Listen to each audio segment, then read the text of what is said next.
Thanks a lot. Let it be. Let it be. So I'm talking today about Wabi Sabi, as Chris mentioned, and I kind of live my life this way, the Wabi Sabi way. And to define it, there's a woman whose name is Robin Graves Lawrence, and she is the U.S. expert on Wabi Sabi, which is a Japanese philosophy that appreciates things in their imperfection, and the primitive and the incomplete, and revering gracefully weathered and rusty things. Ooh, good. It's a spiritual philosophy that offers a path towards home as a sanctuary, or a sanctuary as a sanctuary, devoid of clutter, disturbance, and distraction. It's a very Zen concept, and originally it came from the tea service and ceremony, revering and celebrating the heritage that came with tea service, and the cups and the service pieces that went with the sacred tea service. And it celebrates aesthetically the appreciation of poverty, and poverty not defined by the victim poverty, but rather poverty defined by just releasing and letting go of that is not essential. Just being in pure appreciation for simplicity. And so here are some things. She made a list, and I like it, and it sort of explains the concept of Wabi Sabi. So here we go. This the Wabi Sabi way and the not Wabi Sabi way, okay? So dry leaves compared to rosebuds. Wabi Sabi is bare branches compared to floral arrangements. Wild flowers compared to orchids. Handmade items compared to machine-made items. Weather wood compared to plastic laminates. And crumbling stone compared to polished marble. So you can kind of get the essence of it. It's rice paper compared to plate glass, clay compared to porcelain, vintage finds compared to designer products, adobe compared to steel, those kind of things. Flea markets compared to discount stores. So, as I said, I live the Wabi Sabi way. Was not necessarily my intention, but that's the way that happens. So I've discovered that old items carry an essence of those that have owned them or had them or handled them before.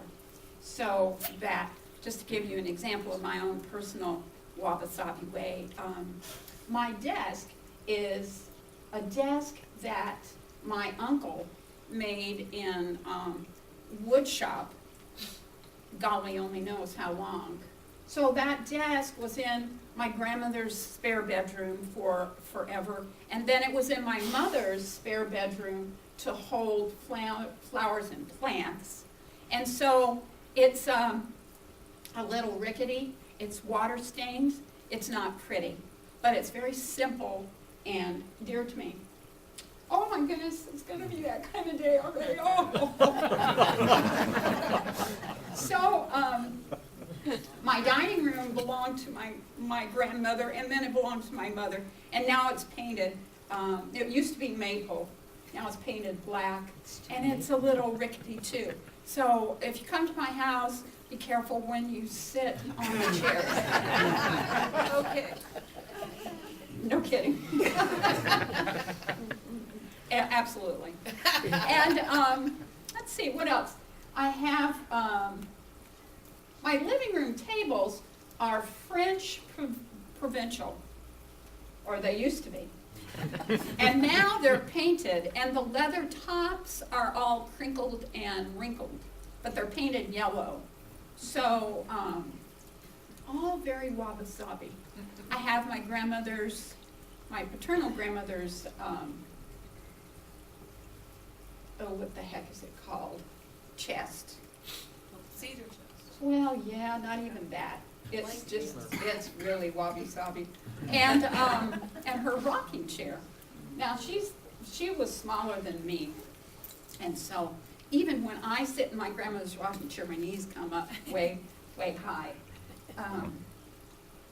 But the point of it is that I could go out and I could buy new furniture, and it wouldn't have the same character, wouldn't have the same personality, wouldn't have the same essence or the same feeling as these things that I cherish, that are celebrations of the history of my life and my family's life. So we can apply the same principles of wabi-sabi to ourselves. Celebrating our own imperfections and considering our imperfections as sort of the patina of the medals of our lives. I had told my daughter at one time that I would maybe consider being a stand-up comic. And she looked shocked and horrified. And I said, well, you always tell me that I'm funny. And she replied, yes, but not necessarily amusing. But not necessarily That's the amusing. wabi-sabi of our personalities. Not necessarily amusing. Kind of eccentric. And don't you absolutely know those people in your lives that are imperfect, that are dear to you, that are eccentric? Aren't those the ones that we remember? I mean, I remember all sorts of stories about my grandmother and Tiger that are absolutely so eccentric, unpolished. And those are the stories that I remember, and those are the qualities that I remember. See, this is another ambiguity. We talked about ambiguity last week. And this is the thing. We come into this world perfect. Absolutely perfect. And so we spend so much time striving to gain perfection. Really, how silly that is. We are who we are. We came into this world just the way we were created and designed to be. And then some of us live a lifetime striving to obtain perfection. It's like the proverbial story of the fish swimming around looking for water, or spending a whole lifetime looking for freedom, when in fact, all we need to do is just take a look at it. There's, I've been reading Brene Brown's book on the gifts of imperfection. And she defines perfectionism this way. I'm going to share it with you. Perfectionism is a self-destructive and addictive belief system that fuels this primary thought. If I look perfect, live perfectly, and do everything perfectly, I can avoid or minimize the painful feeling of shame, judgment, and blame. How's that working for you? She continues, perfectionism is not about healthy achievement and growth. It's the belief that if we live perfect, look perfect and act perfect, we can minimize or avoid pain. So perfectionism is a shield. It's like carrying around a 22-pound shield. We lug it around thinking it'll protect us, when in fact, it keeps us from flying. There's a story that I want to share with you, and this is, I'm ready. It's about Dustin Hoffman, and he was talking about making the movie Tootsie, in which he is dressed and acts and behaves like a woman. And before he agreed to make that film, he went to the makeup people and he wanted to make sure that he could be a believable woman, that he wouldn't be some person that people would look at as he walked down the street as a woman and say, what's up with that dude thinking he's dressed up like a woman? His point was that he really wanted to be believable as a female. And so he went to the makeup people and he sat to be made up to turn out to look like a woman. And when they got through with him, they said, there you are. And he said, okay, yeah, well, this is believable, but can't you make me prettier? And they said, no, dude. This is as pretty as you get. And so he went home, and he was telling his wife about it. And he said that he was really disturbed by that whole conversation. And he tearfully explained to her that he thought he was a very interesting woman. And he wondered how many interesting women he had passed by, he had not noticed, because they didn't fit his vision and his prototype of an interesting, pretty woman.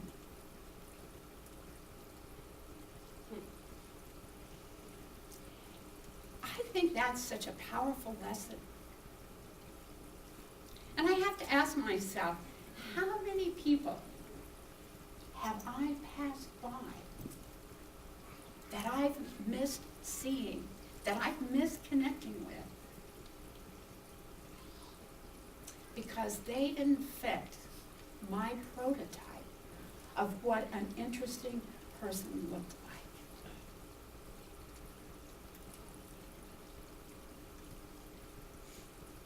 I think I do it every day. I could stand out here on the sidewalk and miss making that connection with someone who doesn't fit my prototype of an interesting person.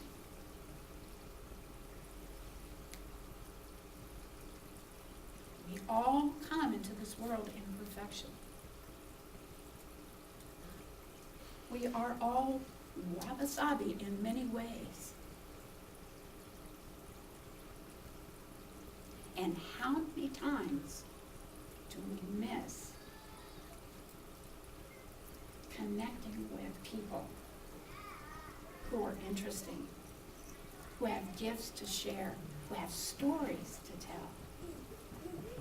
And we miss it because they don't fit into our idea and our vision of someone we want to know or someone we want to entertain in conversation. It happens all the time. And I'm not proud of that.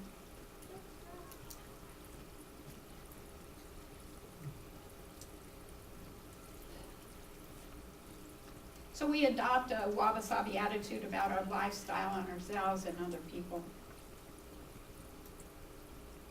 And how much richer and more exciting our lives might be if we were willing to be open to those that don't fit our prototype, our belief system.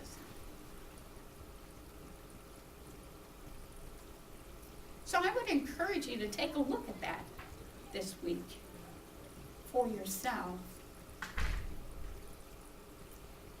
and allow yourself to be more open to random encounters. You know, they say that there are no accidents. And so those people that we may encounter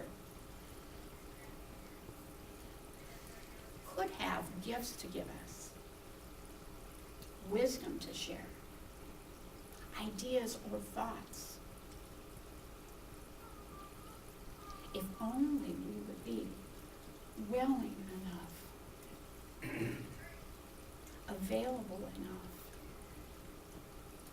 to allow ourselves to demonstrate imperfection and to allow other people to demonstrate imperfections. And so instead of going directly into judgment and prototypes and thinking that we know about someone just based on superficial judgments,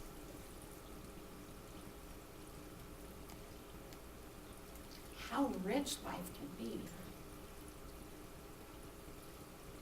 how exciting it can be. So I would encourage you to do that for yourself this week, to allow yourself to be a little eccentric, a little imperfect, to just not judge your behavior necessarily.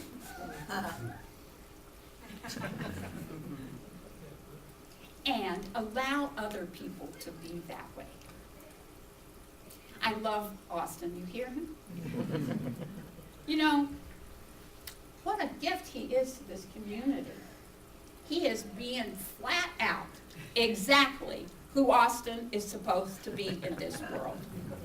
And to be raised in these principles and to allow himself and for us to all to celebrate Austin just the way he is. Can you imagine what an adult he's going to be? Wow. You know, I have some predictions about him. I think he's going to be an entertainer. I don't know about you. Or maybe an evangelist. He says, and so it is, bigger and better than anybody here. Just celebrating the uniqueness and the qualities and the eccentricities, the weirdness that we recognize and that gives us joy. Somebody else's perfection gives me no joy whatsoever. I know. I'll tell you one quick story and then I'll be through. I went to one of those things, you know, you go to that consciousness rising. I think it was kind of an est thing, but it wasn't exactly. And I date you. so we broke up into groups, actually dyads. And the chore, the job was to say, my life would be better if only. My life would be better if only. I was a little naive, and so I played. You know, my life would be better if I had more money. My life would be better if blah, blah, blah. I didn't have my grandmother's old furniture. I don't know, you know, stuff like that. My life would be better. I played that game. And then it was my partner's turn. And she had been a Miss New Mexico beauty queen thing.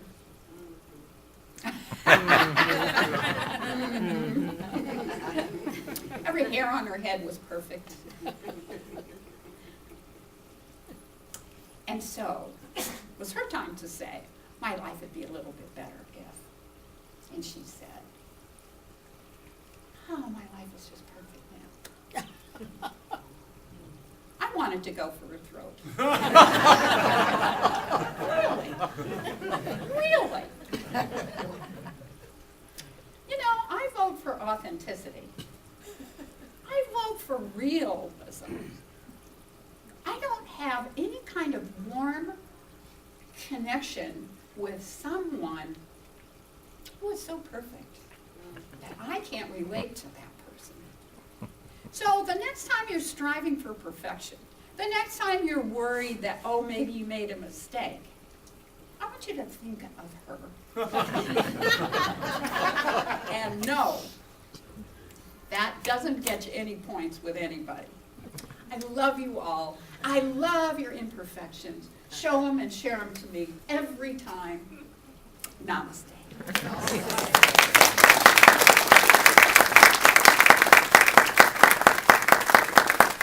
I'd invite the practitioners and the ministers to join with me and circle this room in love. I invite you to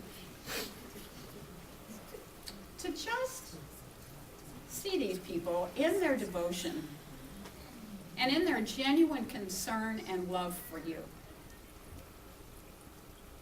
I want you to know that prayer works, and there's the box over there. So if you have something that is way too imperfect for you, that you would really like to bring back into balance, I invite you to put a prayer request in. Not only do they pray over those cards directly after the service, but they hold you in prayer for a whole week. And you know that anytime you'd like, anytime that things are feeling wobbly for you, you can call any one of them or me, and we'll know the truth for you. So join with me as I just celebrate the grace and the glorious dance of the essence of who we are in our perfection and in our imperfection. It's all God. It's all the essence of the universe moving through our lives. We don't have to be anything more than what we are. And of course, we want things to get better and better. That's part of our human nature. And yet, I stand in this moment filled with gratitude for the way things are and the way things are not, fully understanding and recognizing that it's perfect, just the way that it is. I don't have to be anything more than I am. I don't have to work hard to be safe. I'm always safe.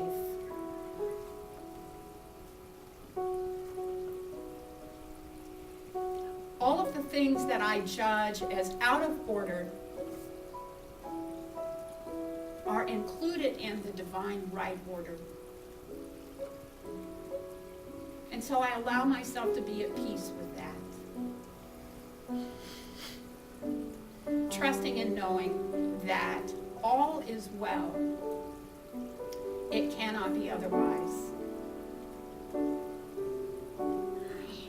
So I celebrate the harmony, the joy, the peace that is the truth of my being. That is the truth of this place in this space that I know as the community, as Circle's Edge. And I am so richly grateful for the good, for the blessings.